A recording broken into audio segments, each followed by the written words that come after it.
Welcome to my audio blog. These are some of my comments on some news events from the kingdom of men. Take a listen. Well, a couple years ago, in a small town in Quebec, Canada, an atheist attended a town council meeting.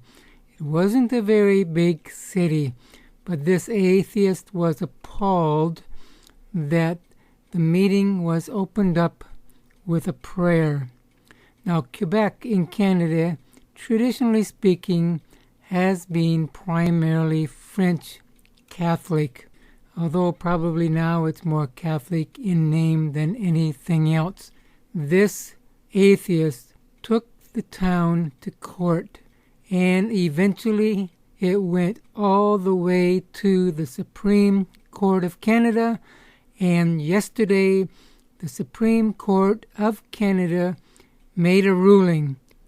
It is now illegal to pray before a meeting of any city council in Canada.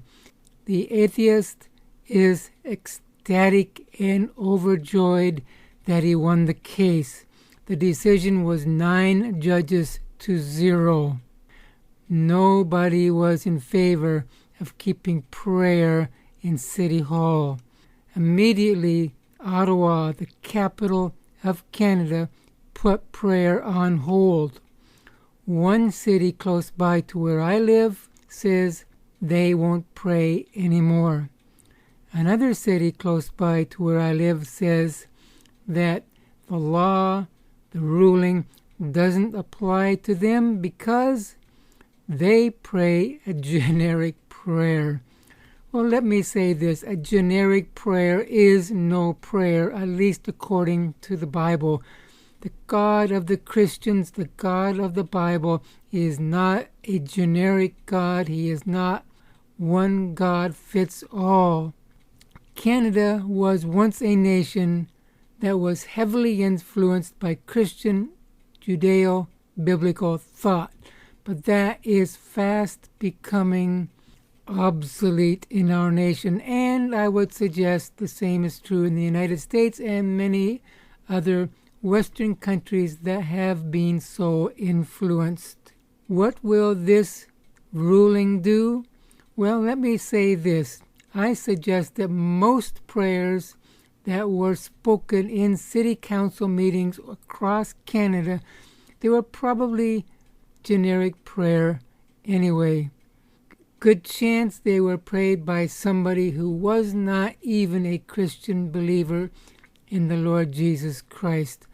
Let me suggest this, that God is not obligated to answer or even to listen to any generic prayer that is not prayed in the name of the Lord Jesus Christ.